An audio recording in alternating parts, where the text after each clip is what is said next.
Welcome, Geek Philosophy. Today we're going to be reviewing Pacific Rim Uprising. This is the second movie of the franchise, which, after seeing the first one, I didn't think they were really going to come up with a second one, but they did. Just quick synopsis of the first movie. It takes place in a world where there are what they call kaiju, or giant monsters, Godzilla-like monsters, coming from another dimension from the Pacific Ocean. And they are attacking major cities, and you know what? We gotta have something to fight against this, and nukes and stuff is probably not the right way. So the world creates Jaegers, which are giant robot machines, but they have to be piloted by two people. And those two people have to share each other's minds while piloting it. It's called drifting. So they take these machines, fight against these kaijus. In the last movie, everyone assumed the war was ended because they closed the rift. A lot of people sacrificed their life. And now we have just Jaegers patrolling for some weird reason in this movie. They're just patrolling just patrolling around. And there's no more kaiju. Now there's kaiju remnants and bones and so forth lying around. But there's no new kaiju popping up out of the blue. Month or week after week. And in this new world, led by John Boyega, who is Jake Pentecost, the son of Idris Elba's character, Stacker Pentecost, and he's trying to live up to his father's name, but at the same time trying not to. Sort of like a rebellious in the beginning. FYI, this is spoiler free. I'm not going to give any details that's going to ruin this movie for you. But everything that I mentioned, you will see in the trailer. But anyway, John Boyega's character, it gets brought back into the Jaeger program, and he has a fresh new batch of recruits. And I have to say, everyone's chemistry in this was great. The actors work well with each other, especially the back and forth between John Boyega and Scott Eastwood's character.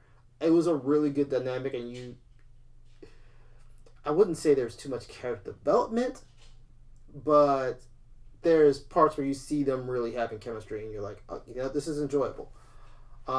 So let's get into the details. Cast was amazing. Amazing for this type of movie. This movie is not okay, let me put down my popcorn and really get in deep thought into this movie.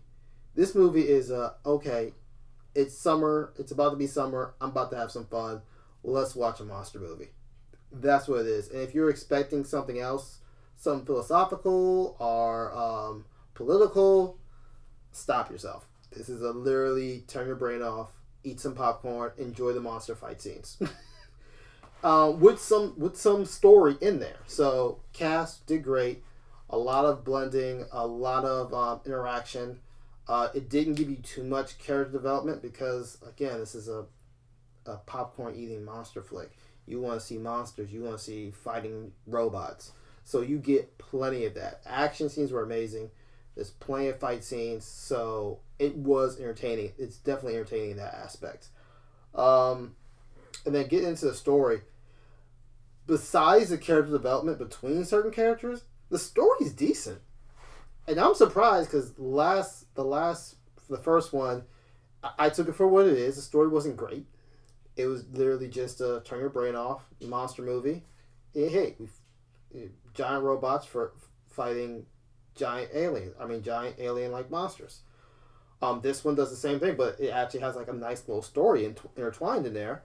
Nothing surprising. Nothing's going to give you a twist, but it's actually a good story. So I'm like, okay, I can deal with that. And then you get into the graphics, which were great. This is a fun movie. This is literally a fun movie. Don't take it too serious. There are some flaws, especially around character development. But other than that, as far as story and as far as action, it was a fun movie. And you know what? With all these blockbusters coming out and superhero movies that we want to really dive deep into and see what they're about, and dramas and so forth, it's fun just to go into a movie and be like, you know what? I'm gonna turn my brain off and I'm gonna watch the giant monsters and giant robots fight. So definitely give Pacific Rims.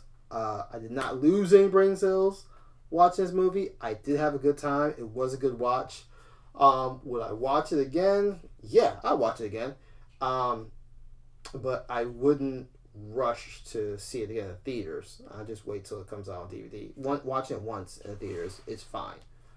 Now, the next question is, a lot of people are wondering, is this the movie that's going to finally dethrone Black Panther from its number one spot, which is going on like almost 7 or 8 weeks in a row? And I have to say, not this week. It's not going to do it. Black Panther was a movement. It was a very great movie. It almost has everything it needs.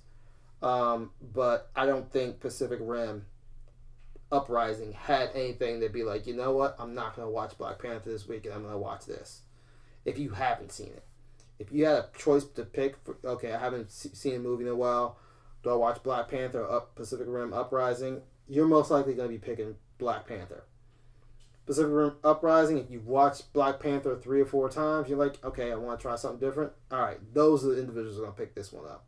So I don't think it's going to be at the box office. I think it's going to come in probably a strong number 3, to be honest. After looking, well, I was in a matinee, but I didn't see that many people in there.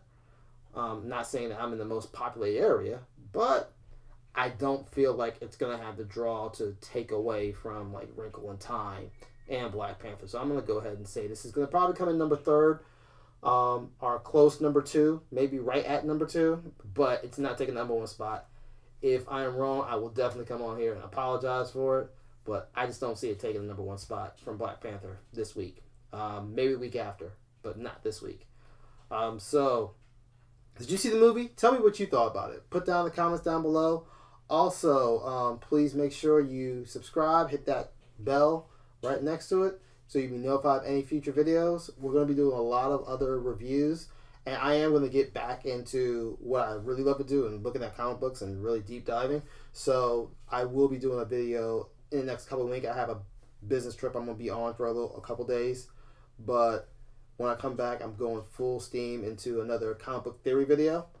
So, make sure you subscribe, be notified. You can also check out our social medias, link down below.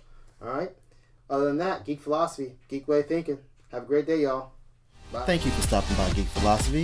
If you like this video, hit that thumbs up button, put your philosophies in the comments, and also hit that subscribe button so you can be notified of all future videos. Thanks for stopping by Geek Philosophy, the Geek Way of Thinking.